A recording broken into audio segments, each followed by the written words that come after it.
Assalamualaikum warahmatullahi wabarakatuh. Perkenalkan saya Hana Kiranisa dengan nomor BP 2010-85-2004.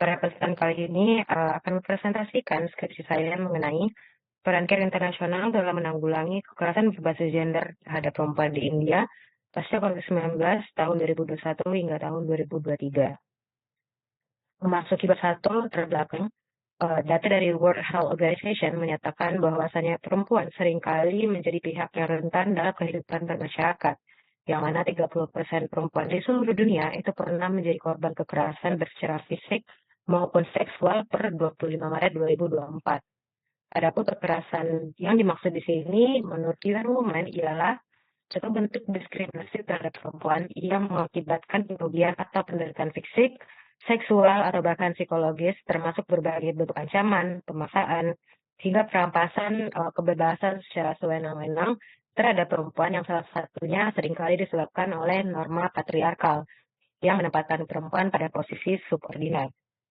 Upaya dalam mencapai kesetaraan gender tidak akan dapat kita pisahkan dari penanggulangan berbagai permasalahan terkait kekerasan berbasis gender.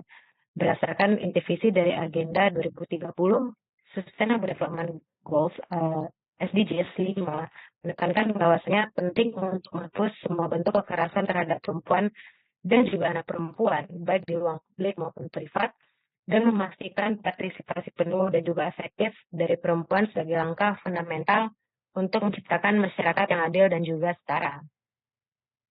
Convention on the Elimination of All Forms of Discrimination Against Women atau yang kita kenal dengan CEDAW, kemudian muncul sebagai konvensi internasional oleh Perserikatan Bangsa-Bangsa guna mengurangi tingkat kekerasan terhadap perempuan dan pemberdayaan perempuan demi mencapai kesetaraan gender. Implementasi CEDAW terkhususnya India yang telah meratifikasi CEDAW pada 9 Juli 1993 dalam mencapai target yang diterapkan dan juga ditetapkan dalam SDGs nomor 5, menyebabkan India pada akhirnya yang telah meratifikasi CEDAW terikat untuk memperkuat upaya ini. Secara historis, masyarakat India kuno memiliki kepercayaan mengenai Code of Manu yang menyatakan bahwasannya kehidupan perempuan di India, baik secara fisik maupun emosional, berada di bawah kedudukan laki-laki, yang mana perempuan dianggap tidak akan mampu melakukan apapun tanpa bantuan dari peran laki-laki, yang pada akhirnya menyebabkan perempuan tidak akan bisa mandiri bahkan di rumahnya sendiri. Dalam aspek hukum, India, khususnya pemerintah India, telah mengesahkan Undang-Undang Perlindungan Perempuan dari Kekerasan pada tahun 2010 dan Undang-Undang Perlindungan Anak pada tahun 2013 yang bertujuan untuk melindungi perempuan dari berbagai bentuk kekerasan. Namun nyatanya, tantangan dari implementasinya sendiri itu masih sangat besar di India. Pandemi COVID-19 pada akhirnya memperburuk kekerasan berbasis gender terhadap perempuan di India melalui berbagai faktor, yang mana di pandemi COVID-19 itu menyebabkan gelombang pemutusan kerja dan juga penurunan pendapatan, terutama di sektor informal di mana banyak perempuan bekerja. Hal ini kemudian menyebabkan ketergantungan ekonomi, pelaku kekerasan meningkat, dan membuat perempuan untuk sulit keluar dari situasi berbahaya, terlebih pemberlakuan pembatasan wilayah atau lockdown. Itu memaksa perempuan untuk tinggal bersama pelaku tanpa akses ke bantuan eksternal yang memadai. Kemudian, CARE Internasional hadir sebagai INGO yang mendukung kesetaraan gender, yang salah satunya didasari oleh pandangan dari CARE Internasional terhadap kesetaraan gender yang dianggap sebagai kunci untuk mengatasi berbagai permasalahan seperti kemiskinan, marginalisasi, dan juga ketidakadilan sosial. Selanjutnya, rumusan masalah. India memiliki latar belakang budaya yang cukup kompleks yang seringkali melanggengkan kekerasan terhadap perempuan, sehingga hal ini berpengaruh terhadap tingginya angka kekerasan terhadap perempuan. Namun, lepas dari faktor saja yang mengakibatkan tingginya kasus kekerasan berbasis gender terhadap perempuan di India, penerapan pembatasan wilayah atau lockdown itu semakin memperburuk masalah kekerasan terhadap perempuan. Selanjutnya, CARE Internasional kemudian muncul sebagai salah satu organisasi internasional non-pemerintah yang turut andil dalam mengupayakan penanggulangan terhadap berbagai permasalahan kekerasan berbasis gender terhadap perempuan di India, terkhususnya pasca COVID-19 tahun 2021 hingga tahun 2023. Selanjutnya, pertanyaan penelitian, apa peran Care Internasional dalam menanggulangi kekerasan berbasis gender terhadap perempuan di India pasca COVID-19 pada tahun 2021 hingga tahun 2023. Tujuan penelitian adalah mendeskripsikan peran dari Care Internasional dalam menanggulangi kekerasan berbasis gender terhadap perempuan di India pasca COVID-19 pada tahun 2021 hingga tahun 2023. Selanjutnya yaitu manfaat penelitian, manfaat akademik. Penelitian ini memberikan manfaat akademis yang signifikan, terutama dalam pengembangan ilmu pengetahuan dan juga teori dalam ilmu hubungan internasional, karena turut membahas mengenai peranan dari aktor negara dalam menanggulangi kekerasan berbasis gender terhadap perempuan. Selanjutnya manfaat praktis. Temuan penelitian ini diharapkan dapat memberikan sumbangan berupa wawasan yang berharga terkhususnya bagi peneliti, kemudian bagi lembaga pendidikan terkhususnya Universitas Andalas, pemerintah Indonesia, organisasi non-pemerintah, para aktivis terkhususnya yang menyuarakan hak-hak perempuan, serta lembaga bantuan lainnya dalam merancang serta mengimplementasikan program-program penanggulangan kekerasan berbasis gender terhadap perempuan yang lebih efektif. Selanjutnya terdapat 5 kajian pustaka yang digunakan dalam penelitian. Yang pertama, India Government Policies in Handling Gender-Based Violence Against Women During the COVID-19 Pandemic, A Feminist Perspective oleh Ilana Septiani Setia Feriska, Ningsih Susilawati, Ida Bagus Putra Aditya, dan Indra Trisnamurti pada tahun 2023. Yang kedua, implementasi program anti-dowry UN Women dalam upaya mengatasi permasalahan dowry debt India 2016 hingga 2021 oleh Siva Oktaviani dan Nur Aziza pada tahun 2023. Selanjutnya, implementasi CEDAW di India, studi kasus diskriminasi perempuan dalam tradisi pemberian dowry oleh Dwi Soekarni Pertiwi, Alfian Hidayat, Khairul Rizki pada tahun 2021. Selanjutnya, peran UN Women terhadap gender-based violence di India, studi kasus perempuan Kasta Dalit 2016 hingga 2018 oleh Pipin Indra Rohmawati, Satria Rizaldi Al-Khatib, dan Setiasi hari ini pada tahun 2023. Dan yang terakhir, pandemi COVID-19 dan peningkatan kasus kekerasan gender di India oleh Diana Putri pada tahun 2022. Selanjutnya, kerangka konseptual dan metode penelitian. Pada penelitian kali ini, peneliti menggunakan peran non-governmental organization atau NGO sebagai kerangka konseptual yang diusung oleh David Lewis, Nathan Kanji, dan juga Nuno Estemudo, yang mana terdapat 3 peran dari NGO. Yang pertama, pelaksana, terdapat pelaksana layanan langsung dan juga tidak langsung. Yang kedua, katalisator, terdapat advokasi kebijakan, serta inovasi dan juga solusi. Dan yang ketiga, mitra atau partnership. Penelitian ini merupakan penelitian dengan pendekatan kualitatif yang menggunakan metode deskriptif, di mana peneliti akan memberikan batasan waktu penelitian, yakni dari tahun 2021 hingga tahun 2023. Adapun unit analisisnya adalah peran Care Internasional di India dengan penanggulangan kekerasan berbasis gender terhadap perempuan di India pasca COVID-19 pada tahun 2021 hingga 2023 sebagai unit eksplanasinya. Kemudian level analisis dari penelitian ini adalah negara karena menyoroti interaksi antara negara dan juga aktor non-pemerintah seperti INGO dalam konteks global dengan dokumentasi sebagai teknik pengumpulan data. Sistematika penulisan, bab 1 pendahuluan, bab 2 kekerasan berbasis gender terhadap perempuan di India, bab 3 profil Care Internasional dan perannya di India, bab 4 peran Care Internasional dalam menanggulangi kekerasan berbasis gender di India pasca COVID-19 tahun 2021 hingga 2023, dan yang terakhir bab 5 kesimpulan dan juga saran. Untuk bab kedua, itu kekerasan berbasis gender terhadap perempuan di India. Pertama, konteks historis kekerasan berbasis gender terhadap perempuan di India ditelusuri dari struktur patriarki yang telah berakar selama berabad-abad dalam masyarakat Hindu tradisional di India. Patriarki di India sendiri ini menempatkan perempuan dalam posisi subordinat dan juga mendefinisikan peran dari perempuan terutama sebagai keluarga dan juga pengurus bertangga. Salah satu dasar ideologis dari struktur patriarki ini adalah Manusmriti atau Code of Manu, yang merupakan teks hukum Hindu kuno yang masih mempengaruhi pandangan masyarakat terhadap peran dan juga moralitas perempuan di India hingga saat ini. Dalam Manusmriti volume 148, itu dinyatakan bahwasannya perempuan diharuskan untuk selalu berada di bawah pengawasan laki-laki, seperti ayah di masa kecil, suami saat menikah, dan juga anak laki-laki ketika tua nanti. Ajaran ini kemudian memberikan dasar moral bagi sistem sosial yang menolak kemandirian perempuan. Pandangan tersebut kemudian menormalisasikan subordinasi perempuan dan melegitimasi pengawasan atas tubuh, perilaku, serta kebebasan dari perempuan itu sendiri.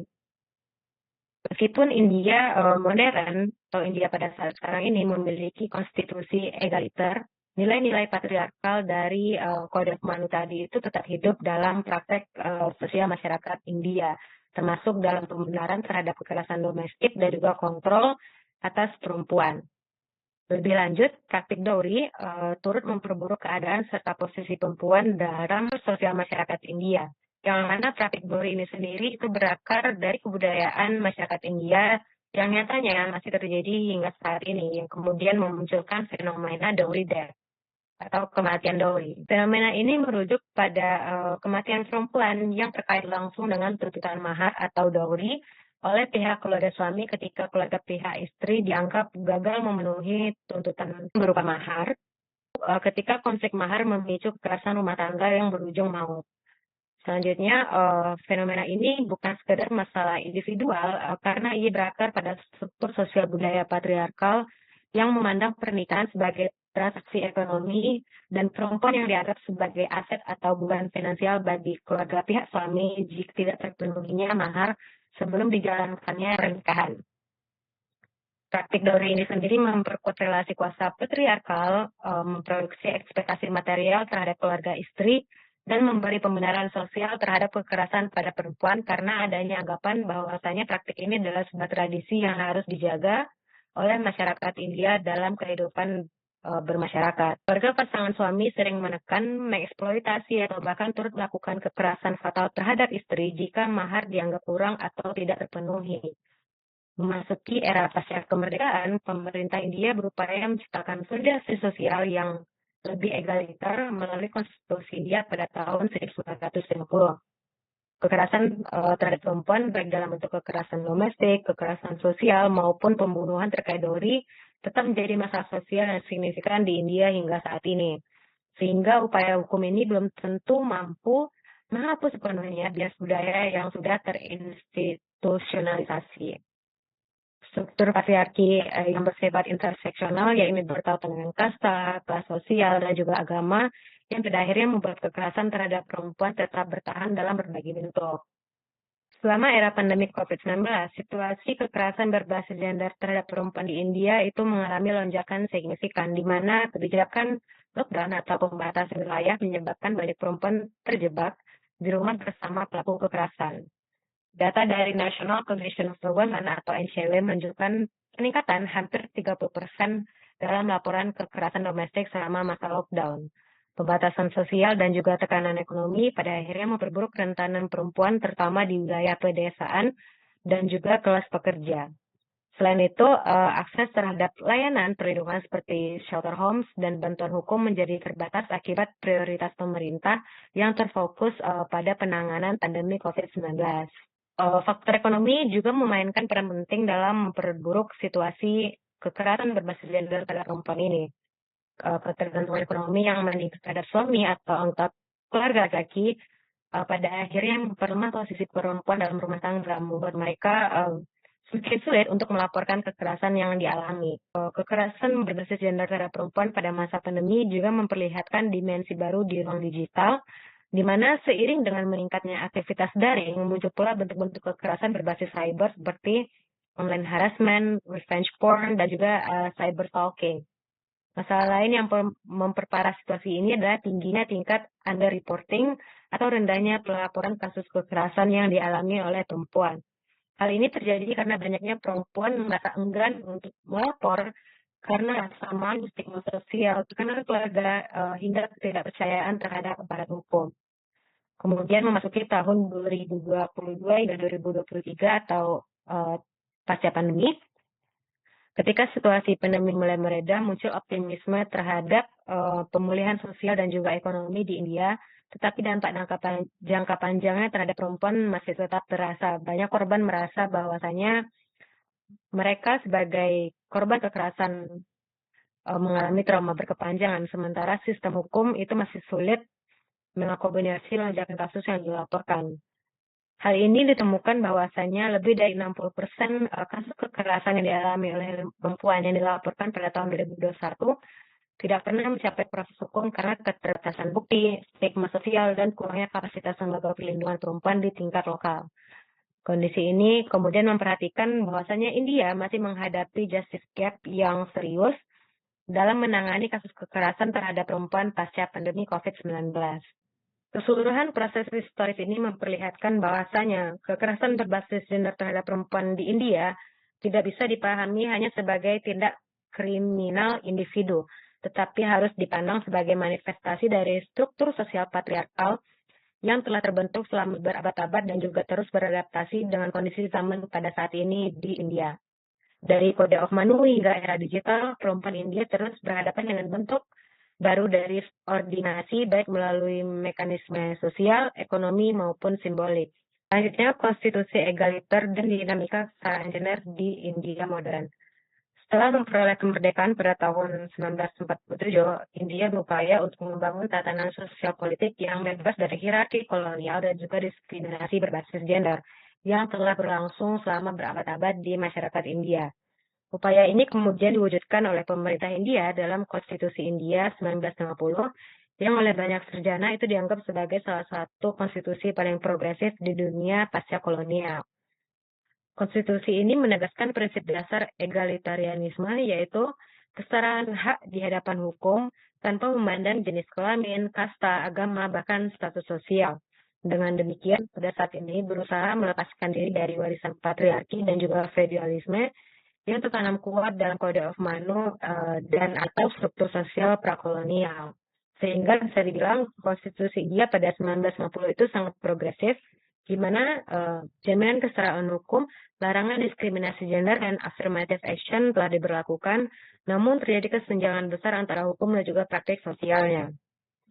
Secara normatif, konstitusi India menjamin kesetaraan gender dalam beberapa pasal penting seperti pasal 14, yaitu kesetaraan di hadapan hukum, pasal 15, larangan diskriminasi atas dasar gender, dan pasal 16, kesetaraan kesempatan kerja di sektor publik.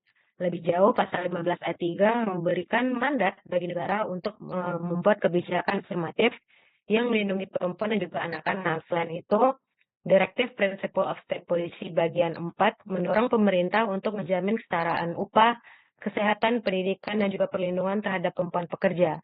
Secara simbolik, konstitusi ini menandai pergeseran dari paradigma tradisional yang menempatkan perempuan sebagai objek moral menjadi subjek hukum yang memiliki hak penuh atas tubuh dan juga kehidupannya. Sehingga bisa dibilang hukum modern tidak otomatis menghapus nilai patriarki yang masih dominan, terutama di perdesaan.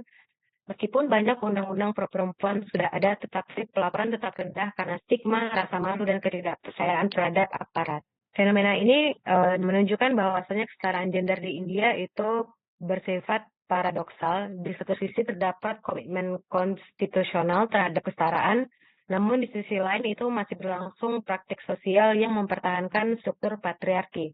Kondisi ini kemudian disebut sebagai bentuk cultural resistance to legal modernity, di mana hukum modern diterima secara formal, tetapi ditolak dalam praktik sehari-hari.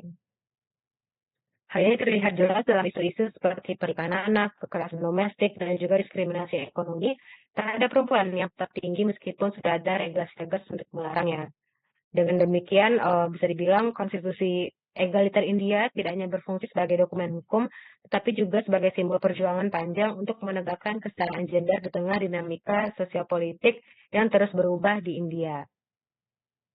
Selanjutnya, tantangan struktural dan juga sosiokultural dalam implementasi kesetaraan gender. Meskipun India telah memiliki konstitusi egaliter yang menegaskan kesetaraan gender secara hukum, penerapan prinsip-prinsip tersebut masih menghadapi berbagai hambatan struktural dan juga sosiokultural yang cukup kompleks. Satu tantangan utama adalah kesenjangan antara hukum dan juga praktik sosial. Hukum India seringkali tidak diinternalisasi oleh masyarakat karena sistem patriarki telah berakar dalam struktur sosial dan ekonomi masyarakat India selama berabad-abad. Faktor sosial kultural juga memainkan peran penting dalam memperkuat ketimpangan gender, sehingga menyebabkan perempuan itu masih berada di posisi subordinat. Tradisi yang bersumber dari Code of Manu dan juga Dowry masih menjadi referensi moral di sebagian besar masyarakat India, terutama di daerah pedesaan. Dan di COVID-19 kemudian tentunya semakin memperburuk situasi tersebut. Bahkan yang diberlakukan secara nasional sejak Maret 2020 meningkatkan beban kerja domestik dan risiko kekerasan berbasis gender terhadap perempuan. Pasca pandemi COVID-19 pun, pemerintah India mulai memperkenalkan kebijakan pemulihan ekonomi dengan memperhatikan dimensi gender seperti Mission Sakti dan juga Nari Sakti Portal. Namun efektivitasnya masih terbatas karena lemahnya implementasi di tingkat lokal. Kondisi tersebut menunjukkan bahwasannya perjuangan kesetaraan gender di India tidak hanya menghadapi tantangan legal, tetapi juga tantangan ideologis dan struktural yang saling terkait, di mana sistem patriarki, ketimpangan ekonomi, serta resistensi budaya menciptakan sistem penghambat berlapis yang membuat sulit perempuan memperoleh hak-haknya yang seharusnya dijamin oleh konstitusi. Jika kejadian seperti ini terus berlanjut, tentu saja kesetaraan formal tanpa reformasi struktural hanyalah janji yang tidak pernah benar-benar bisa ditepati oleh pemerintah India. Oke, bab 3, Profil Care Internasional dan perannya di India. Profil Care Internasional. Organisasi ini pertama kali didirikan pada tahun 1945 di Amerika Serikat dengan nama Cooperative for American Remittances to Europe atau disingkat dengan CARE, yang mana tujuan awal pendiriannya adalah sebagai inisiatif kemanusiaan untuk mengirimkan care packages, yang mana care packages ini yaitu paket makanan dan kebutuhan pokok kepada masyarakat Eropa yang terdampak parah akibat Perang Dunia Kedua. Pada periode 1946 hingga 1955, dikenal sebagai fase post-war relief, di mana CARE berperan penting dalam pemulihan sosial dan ekonomi pasca perang. Bantuan yang diberikan tentunya masih berorientasi pada pemenuhan kebutuhan dasar dan menunjukkan pendekatan yang bersifat tangkap darurat atau emergency relief. Pada periode ini, CARE telah beroperasi di 10 negara Eropa yang kemudian memperluas misinya ke Korea, Filipina, dan juga Israel dengan turut mengembangkan berbagai jenis care packages seperti wol, makanan bayi, sabun, tekstil, mainan, serta meningkatkan promosi terhadap eksistensi dari organisasi CARE tersebut.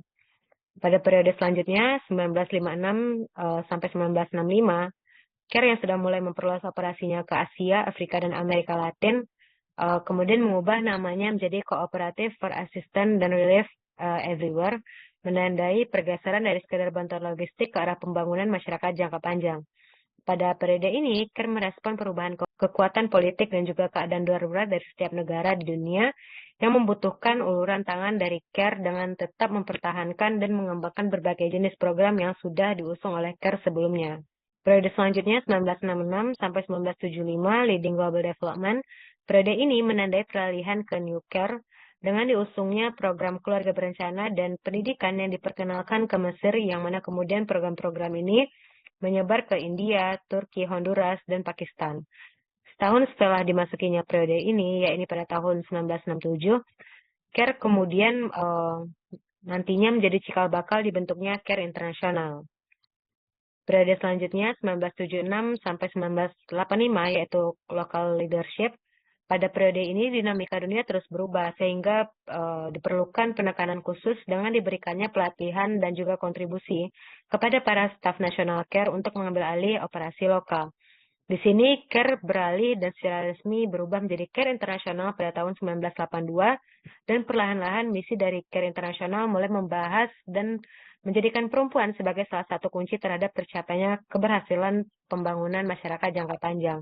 Sehingga dari bantuan darurat menuju pembangunan jangka panjang di lebih dari 100 negara, lalu CARE berpindah dari fokus logistik ke pendekatan pembangunan berlanjutan. Selanjutnya, periode 1986 sampai 1995 atau Responding in a Changing World.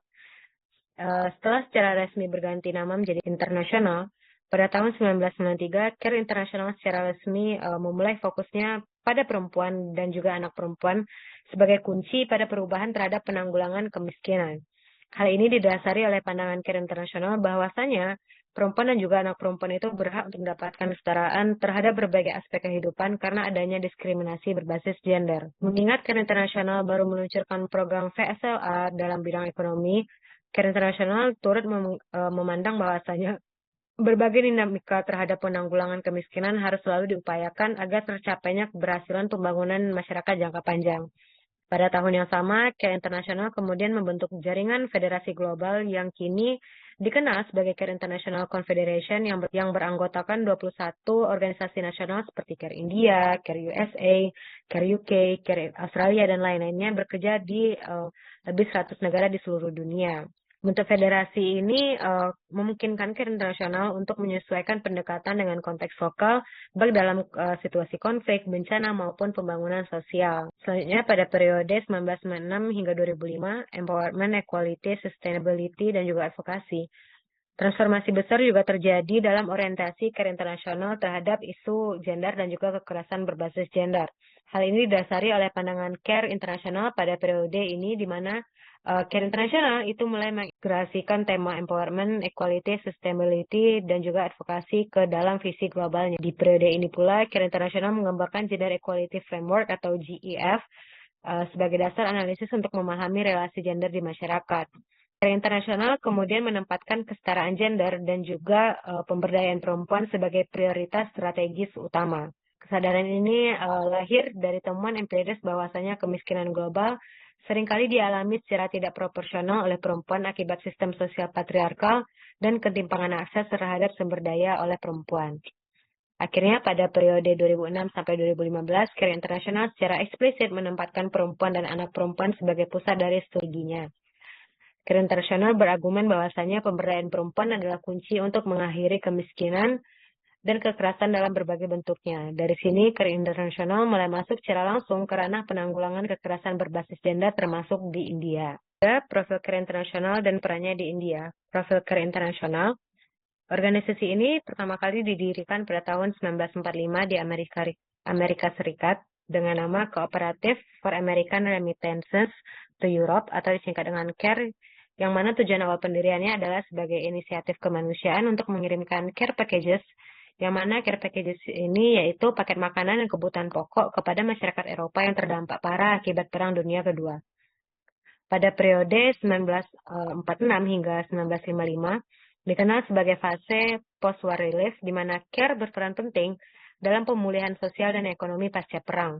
Bantuan yang diberikan tentunya masih berorientasi pada pemenuhan kebutuhan dasar dan menunjukkan pendekatan yang bersifat tanggap darurat atau emergency relief. Pada periode ini, CARE telah beroperasi di 10 negara Eropa yang kemudian memperluas misinya ke Korea, Filipina, dan juga Israel dengan turut mengembangkan berbagai jenis care packages seperti wol, makanan bayi, sabun, tekstil, mainan, serta meningkatkan promosi terhadap eksistensi dari organisasi CARE tersebut. Pada periode selanjutnya, 1956 sampai 1965, CARE yang sudah mulai memperluas operasinya ke Asia, Afrika, dan Amerika Latin, kemudian mengubah namanya menjadi Cooperative for Assistance and Relief Everywhere, menandai pergeseran dari sekedar bantuan logistik ke arah pembangunan masyarakat jangka panjang. Pada periode ini, CARE merespon perubahan kekuatan politik dan juga keadaan darurat dari setiap negara di dunia yang membutuhkan uluran tangan dari CARE dengan tetap mempertahankan dan mengembangkan berbagai jenis program yang sudah diusung oleh CARE sebelumnya. Periode selanjutnya 1966 sampai 1975, Leading Global Development. Periode ini menandai peralihan ke New Care dengan diusungnya program keluarga berencana dan pendidikan yang diperkenalkan ke Mesir, yang mana kemudian program-program ini menyebar ke India, Turki, Honduras, dan Pakistan. Setahun setelah dimasukinya periode ini, yaitu pada tahun 1967, CARE kemudian nantinya menjadi cikal bakal dibentuknya CARE International. Periode selanjutnya 1976 sampai 1985 yaitu local leadership. Pada periode ini dinamika dunia terus berubah sehingga diperlukan penekanan khusus dengan diberikannya pelatihan dan juga kontribusi kepada para staf nasional CARE untuk mengambil alih operasi lokal. Di sini CARE beralih dan secara resmi berubah menjadi CARE International pada tahun 1982 dan perlahan-lahan misi dari CARE International mulai membahas dan menjadikan perempuan sebagai salah satu kunci terhadap tercapainya keberhasilan pembangunan masyarakat jangka panjang. Sehingga dari bantuan darurat menuju pembangunan jangka panjang di lebih dari 100 negara, lalu CARE berpindah dari fokus logistik ke pendekatan pembangunan berlanjutan. Selanjutnya, periode 1986 sampai 1995 atau Responding in a Changing World. Setelah secara resmi berganti nama menjadi CARE International, pada tahun 1993, CARE International secara resmi memulai fokusnya pada perempuan dan juga anak perempuan sebagai kunci pada perubahan terhadap penanggulangan kemiskinan. Hal ini didasari oleh pandangan CARE International bahwasanya perempuan dan juga anak perempuan itu berhak untuk mendapatkan kesetaraan terhadap berbagai aspek kehidupan karena adanya diskriminasi berbasis gender. Mengingat CARE International baru meluncurkan program VSLA dalam bidang ekonomi, CARE International turut memandang bahwasanya berbagai dinamika terhadap penanggulangan kemiskinan harus selalu diupayakan agar tercapainya keberhasilan pembangunan masyarakat jangka panjang. Pada tahun yang sama, CARE International kemudian membentuk jaringan federasi global yang kini dikenal sebagai CARE International Confederation yang beranggotakan 21 organisasi nasional seperti CARE India, CARE USA, CARE UK, CARE Australia, dan lain-lainnya bekerja di lebih 100 negara di seluruh dunia. Bentuk federasi ini memungkinkan CARE International untuk menyesuaikan pendekatan dengan konteks lokal, baik dalam situasi konflik, bencana, maupun pembangunan sosial. Selanjutnya, pada periode 1996 hingga 2005, Empowerment, Equality, Sustainability, dan juga advokasi. Transformasi besar juga terjadi dalam orientasi CARE International terhadap isu gender dan juga kekerasan berbasis gender. Hal ini didasari oleh pandangan CARE International pada periode ini di mana CARE International itu mulai mengintegrasikan tema empowerment, equality, sustainability, dan juga advokasi ke dalam visi globalnya. Di periode ini pula, CARE International mengembangkan Gender Equality Framework atau GEF sebagai dasar analisis untuk memahami relasi gender di masyarakat. CARE International kemudian menempatkan kesetaraan gender dan juga pemberdayaan perempuan. CARE International kemudian menempatkan kesetaraan gender dan juga pemberdayaan perempuan sebagai prioritas strategis utama. Kesadaran ini lahir dari temuan empiris bahwasanya kemiskinan global seringkali dialami secara tidak proporsional oleh perempuan akibat sistem sosial patriarkal dan ketimpangan akses terhadap sumber daya oleh perempuan. Akhirnya pada periode 2006 sampai 2015, CARE International secara eksplisit menempatkan perempuan dan anak perempuan sebagai pusat dari seluruh strateginya. CARE International berargumen bahwasanya pemberdayaan perempuan adalah kunci untuk mengakhiri kemiskinan dan kekerasan dalam berbagai bentuknya. Dari sini, CARE International mulai masuk secara langsung ke ranah penanggulangan kekerasan berbasis gender termasuk di India. Pendekatan CARE International terhadap isu kekerasan berbasis gender di India muncul seiring meningkatnya kesadaran global terhadap gender justice. India menjadi salah satu negara yang menjadi fokus bagi CARE International dalam menjalankan perannya sebagai sebuah NGO terkait upaya untuk menanggulangi kekerasan berbasis gender terhadap perempuan dan kompleksitas norma patriarkal yang berakar dalam di kehidupan masyarakat India. Menanggapi pandemi COVID-19 di India, respon COVID-19 CARE International ditujukan tidak hanya untuk situasi darurat, tetapi juga pembangunan jangka panjang.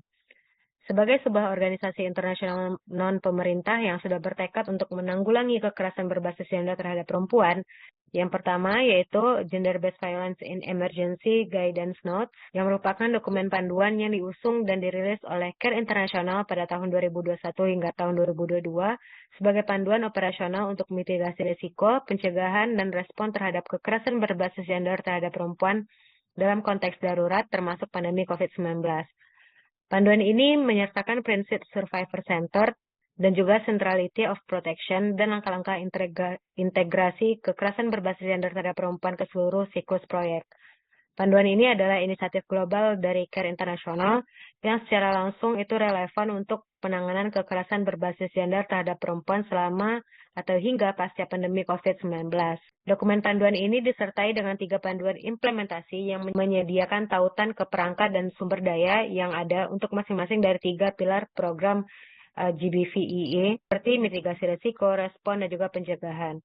Mitigasi risiko gender-based violence in emergencies ini menjadikan semua program kemanusiaan lebih aman dan juga lebih inklusif, mudah diakses dan efektif sehingga mengubah struktur bantuan umum yang seringkali tidak mempertimbangkan keselamatan serta kebutuhan perempuan dan juga anak perempuan. Tujuan untuk memberikan perawatan, informasi, dan dukungan yang menyelamatkan jiwa kepada penyintas agar mereka dapat pulih dan mendapatkan kembali kendali atas hidup mereka. Sedangkan pencegahan bertujuan untuk memobilisasi masyarakat agar mulai mengatasi norma-norma sosial yang merugikan dan mengubah hubungan antara perempuan, keluarga mereka, dan juga masyarakat luas menjadi hubungan yang damai dan saling menguntungkan. NGO seperti Care India kemudian mengadopsi dan menerapkan pedoman tersebut yang disesuaikan dengan kebutuhan lokal berdasarkan Gender-Based Violence in Emergency Guidance Note oleh Care International dalam program lapangan, seperti misalnya penyaringan integrasi kekerasan berbasis gender terhadap perempuan ke fasilitas kesehatan melalui BTSP dan juga saja karena fasilitas kesehatan seringkali menjadi titik kontak utama bagi perempuan yang mengalami kekerasan, memperkuat deteksi dan juga rujukan di fasilitas kesehatan, meningkatkan peluang terhadap akses bantuan. BTSP atau Bihar Technology Support Program merupakan sebuah partnership Care India dengan pemerintah Bihar dan juga donor seperti Bill and Melinda Gates Foundation yang sudah menjangkau pencapaian berupa pelengkapan, pelatihan, dan juga memotivasi lebih dari 200.000 petugas kesehatan garis depan perempuan atau Women Frontline Health Care Workers, FLHW, termasuk aktivis kesehatan sosial terakreditasi atau Accredited Social Health Activist, ASA. Care International mengeluarkan Gender-Based Violence Guidance for Development Programs pada tahun 2022 sebagai kerangka strategis untuk penanggulangan kekerasan berbasis gender terhadap perempuan ke seluruh program pembangunan jangka panjang. Dalam kerangka strategis ini, Care International menyajikan prinsip praktis do no harm yang membantu perancangan program pembangunan jangka panjang dengan turut memitigasi dan merespon kekerasan berbasis gender terhadap perempuan secara sistematik dan juga etis. Dalam konteks pemberdayaan perempuan dan perlindungan dari kekerasan berbasis gender pasca COVID-19, pedoman memberi arahan penting bahwasanya intervensi pembangunan harus memasukkan mitigasi risiko kekerasan berbasis gender di sektor ekonomi dengan kelompok simpan pinjam seperti SHG atau Self-Help Group yang terbukti mampu membangun agensi individu dan kolektif perempuan melalui peningkatan pengetahuan, keterampilan, kepercayaan diri, kapabilitas, dan juga peningkatan sumber daya finansial perempuan. Dengan banyaknya pekerja perempuan di sektor informal yang kehilangan pekerjaannya selama karantina wilayah dan terganggunya rantai pasokan pangan di beberapa daerah, SHG telah mendirikan lebih dari 10.000 dapur umum di seluruh negeri untuk memberi makan pada para pekerja yang terlantar, masyarakat miskin, dan mereka yang rentan sehingga pekerja perempuan di sektor informal yang kehilangan pekerjaannya bisa memberdayakan tidak hanya dirinya sendiri tetapi juga masyarakat secara luas. SHG sebagai mekanisme kolektif ekonomi lokal sangat relevan dengan kerangka strategis pada Gender-Based Violence Guidance for Development Programs tersebut karena mereka berpotensi untuk menjadi platform kegiatan prevention atau pencegahan dan referral atau rujukan terkait kekerasan berbasis gender, misalnya pelatihan kesadaran hak perempuan, pengembangan jalur rujukan lokal melalui kelompok perempuan, dan integrasi mekanisme pengaduan dalam grup. Kerangka strategis Gender-Based Violence Guidance for Development Programs menyebutkan bahwasanya intervensi ekonomi yang tidak mempertimbangkan risiko gender dapat memperkuat ketidaksetaraan dan bahkan memicu kekerasan.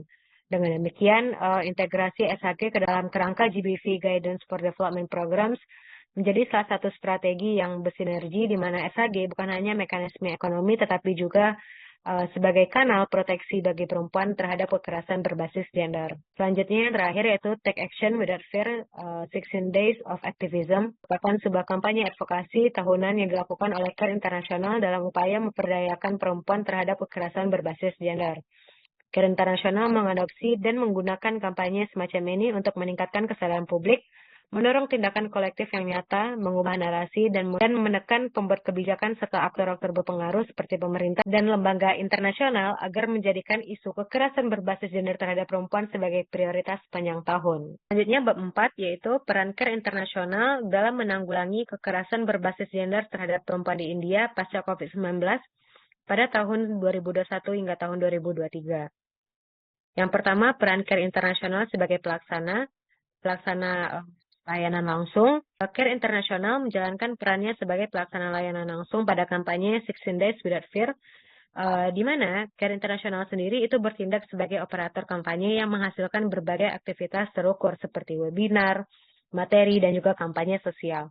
Hal ini dikategorikan sebagai bentuk implementasi peran pelaksana layanan secara langsung karena Care International terlibat dan berinteraksi langsung dengan masyarakat atau komunitas yang membutuhkan.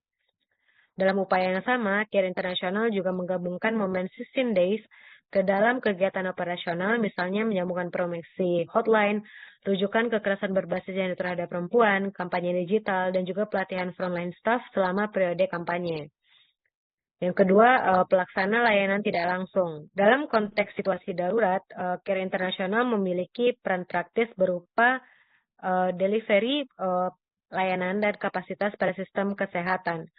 Sebagai pelaksana layanan secara tidak langsung, Care India sebagai sebuah NGO melalui mekanisme dan dukungan dari Care International terlibat dalam service delivery yang berfokus pada kesehatan maternal, pencegahan kekerasan berbasis gender terhadap perempuan, dan penguatan frontline workers. Program BTSP adalah contoh nyata di mana BTSP melatih dan juga memotivasi puluhan ribu wanita tenaga kesehatan garis depan, yaitu ASA dan juga FLWH, dan memperkuat jalur layanan kesehatan yang menjadi titik kontak kunci bagi korban kekerasan berbasis gender, terutama di daerah pedesaan Bihar, yang mana ini adalah intervensi implementatif yang menggabungkan pelatihan klinis, rujukan, dan penguatan sistem rujukan yang dilakukan oleh Care International terhadap Care India dalam menjalankan perannya sebagai pelaksana layanan tidak langsung. Peran pelaksana juga terlihat dalam integrasi prinsip-prinsip gender-based violence in emergencies dalam siklus proyek, yaitu mitigasi risiko, sesuai dengan panduan Gender-Based Violence in Emergency Guidance Notes oleh Care International,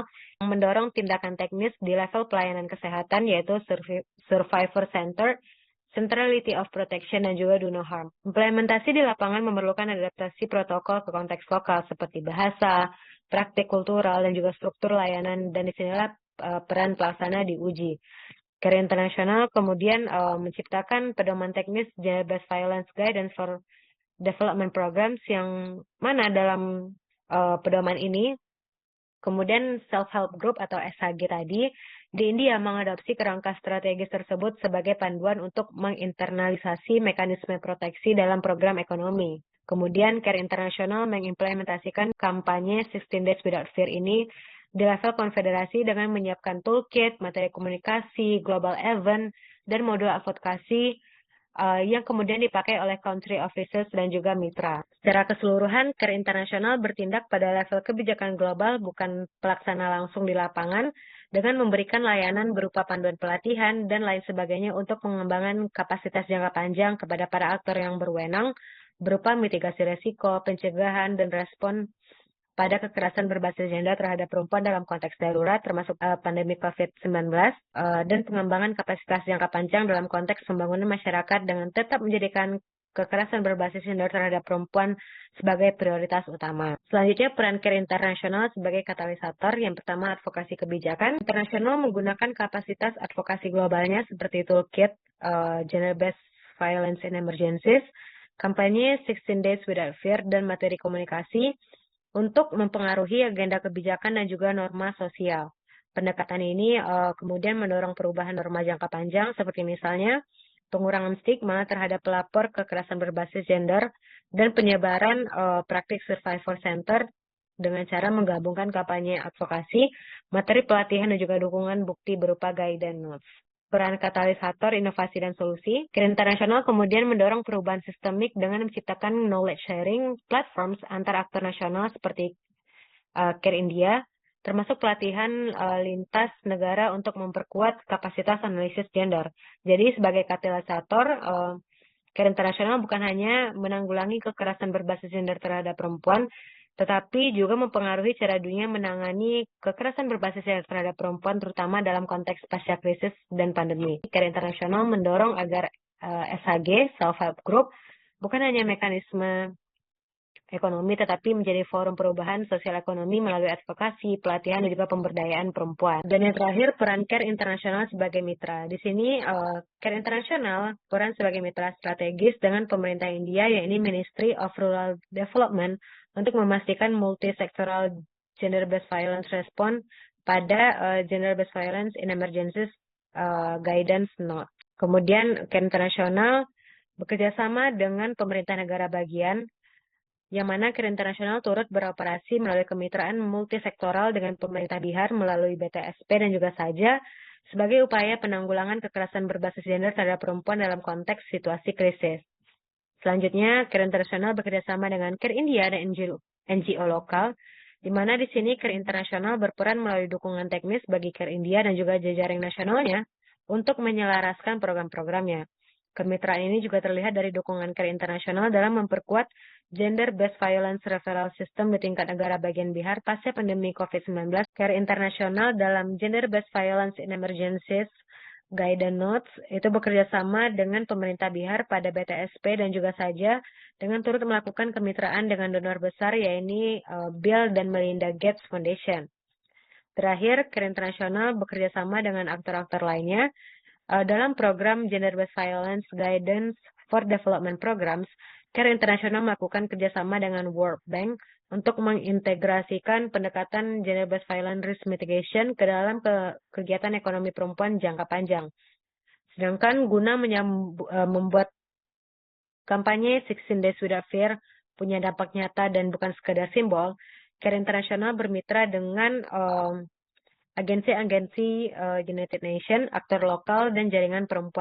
Penelitian ini bertujuan untuk menganalisis dan mendeskripsikan bagaimana Care International sebagai sebuah INGO menjalankan perannya dalam menanggulangi kekerasan berbasis gender terhadap perempuan di India pasca pandemi COVID-19 pada tahun 2021 hingga tahun 2023 dengan menggunakan kerangka peran NGO dari Louis, Kanji, dan juga Tomudo, yaitu pelaksana, katalisator, dan juga mitra. Melalui analisis terhadap 3 instrumen atau upaya utama, yaitu Gender-Based Violence in Emergency Guidance Notes, Gender-Based Violence Guidance for Development Programs, dan kampanye 16 Days Without Fear. Secara garis besar, Care International menjalankan perannya dengan baik sebagai pelaksana, katalisator, dan juga mitra dalam upaya menanggulangi kekerasan berbasis gender terhadap perempuan di India pasca COVID-19 pada tahun 2021 hingga 2023. Meskipun Care International menghadapi beberapa tantangan yang menurunkan efektivitasnya dalam menjalankan peran, yang antara lain adalah norma patriarkal yang menghambat pelaporan, gangguan layanan saat pandemi yang memindahkan prioritas, variasi kapasitas antar negara bagian, dan ketergantungan pada pendanaan eksternal yang menghambat sustainabilitas dalam menanggulangi kekerasan berbasis gender terhadap perempuan di India pasca COVID-19 tahun 2021 hingga tahun 2023. Sebagai pelaksana atau implementer, Care International bertindak bukan sebagai pelaksana langsung di lapangan, tetapi sebagai penyedia standar, kerangka, pedoman teknis, dan juga tools global untuk integrasi kekerasan berbasis gender terhadap perempuan ke seluruh siklus program di India. Melalui Gender-Based Violence in Emergencies Guidance Notes dan Gender-Based Violence Guidance for Development Programs, Care International menyediakan framework mitigasi risiko, respon, dan pencegahan kekerasan berbasis gender terhadap perempuan. Care International mendorong perubahan sistemik dan normatif melalui platform knowledge sharing, pelatihan lintas negara, dan harmonisasi kebijakan internal mengenai kekerasan berbasis gender terhadap perempuan. Care International memperkuat kapasitas aktor-aktor nasional termasuk Care India untuk menerjemahkan pedoman global menjadi protokol yang implementatif. Kampanye global seperti 16 Days Without Fear memperkuat wacana, advokasi, dan tekanan kebijakan terhadap pemerintah dan publik agar isu kekerasan berbasis gender terhadap perempuan memperoleh prioritas pasca pandemi COVID-19. Kemudian, Care International menjalankan fungsi strategis sebagai penghubung antara lembaga multilateral, donor, pemerintah India, dan Care India dalam menjalankan perannya sebagai mitra. Care International sebagai mitra ini mendukung penguatan referral systems, penyelarasan kebijakan kesehatan peka gender, serta standarisasi praktik layanan di tingkat negara bagian seperti Bihar. Namun, efektivitas peran sebagai mitra sangat dipengaruhi variasi kapasitas pemerintah daerah, kebutuhan negosiasi politik, serta masalah donor dependence. Selanjutnya itu saran berdasarkan temuan penelitian, Care International perlu memperkuat adaptasi lokal terhadap pedoman global dengan melibatkan organisasi perempuan, pemerintah negara bagian, dan tenaga kesehatan dan komunitas tenaga kesehatan serta aktor-aktor berwenang lainnya secara lebih intensif. Care International juga perlu memastikan keberlanjutan program melalui strategi pendanaan jangka panjang yang tidak sepenuhnya bergantung pada donor eksternal serta meningkatkan monitoring dan juga evaluasi pada integrasi protokol kekerasan berbasis gender terhadap perempuan. Selain itu, pemerintah India dan juga mitra nasional seperti Care India perlu memperkuat komitmen politik, harmonisasi kebijakan, dan penguatan kapasitas di tingkat negara bagian agar standar perlindungan perempuan dapat diterapkan secara konsisten. Upaya perubahan norma sosial dan pengurangan stigma terhadap penyintas juga harus dilakukan secara berkelanjutan melalui kampanye publik, pendidikan gender, dan juga peningkatan akses perempuan terhadap pelayanan rujukan. Sekian, terima kasih. Lebih kurang mohon dimaafkan kesalahan saya. Assalamualaikum warahmatullahi wabarakatuh.